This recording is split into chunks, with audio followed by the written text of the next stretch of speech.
হর হর মহাদেব, আদেশ, জয় মা কালী।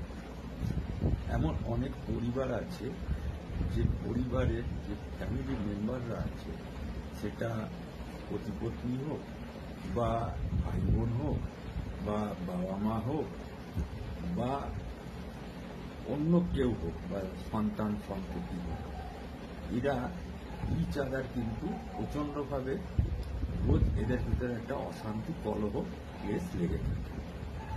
এখন এই অশান্তি কলহ ক্লেশ লেগে থাকার ফলে কি হয় না, তাদের মনে শান্তি থাকে না, বাড়িতে শান্তি থাকে না, কারোর না কারোর সাথে হয়েই যাচ্ছে এই জিনিসটা। মানে কেউ হয়তো বাড়িতে ঢুকছে, ঢুকে বলছে যে হে ভগবান, আজকের দিনটা যেন শান্তিভাবে থাকতে পারি, আজকের দিনটা যেন শান্তিভাবে কেটে যায়। এত কলহ ক্লেশ বাড়ি ঘরের ভেতরে হচ্ছে। দেখুন, আপনার জন্মচাটে কে কন্ট্রোল করে এটাকে?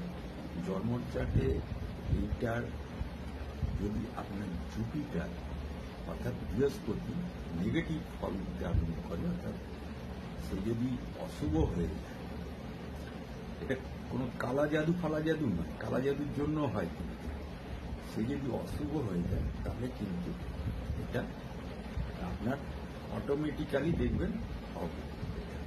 তাহলে সেই জুপিটারকে ঠিক করবেন কি করে? এতগুলো মেম্বার, ঠিক আছে, এতগুলো মেম্বার, সেই মেম্বারের জুপিটারকে ঠিক করবেন কি করে? একজনকে দায়িত্ব নিতে হবে এটাকে ঠিক করার জন্য, যে কোনো একজনকে। আপনারা কি করবেন, ওই যে হলুদ রঙের সর্ষে কিনতে পাওয়া যায় বাজারে, হলুদ রঙের সর্ষে আপনারা কিনে এনে অন্তত কেজি দুয়ে কিনে এনে একটা বয়াম, কাঁচের হোক বা প্লাস্টিকের হোক, যেটা দেখা যায়, এই বয়ামে আপনি যে কোনো একজনের ঘরে, মানে যে দায়িত্ব নিয়ে করবেন তার ঘরে আপনারা ওই সাউথ ইস্টের দিকে আপনারা রেখে দিন।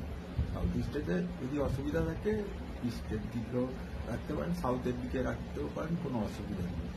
এবং রোজ শোবার সময় এই অল্প একটু সর্ষে হাতে নিয়ে আপনি ম্যানিফেস্ট করুন যে আপনার গৃহ থেকে সমস্ত রকম গৃহ কলহ ক্লেশ সমস্ত দূর হয়ে গেছে, এবং সেটাকে নিয়ে গিয়ে আপনাদের পরিবারের ভিতরে একটা বন্ডিং এসছে সুন্দর।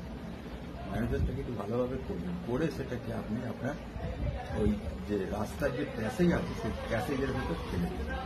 এটা কারোর কোনো ক্ষতি হবে না, গাড়ি ঘোড়া লোকজন যত মারিয়ে যাবে তত আপনার এটা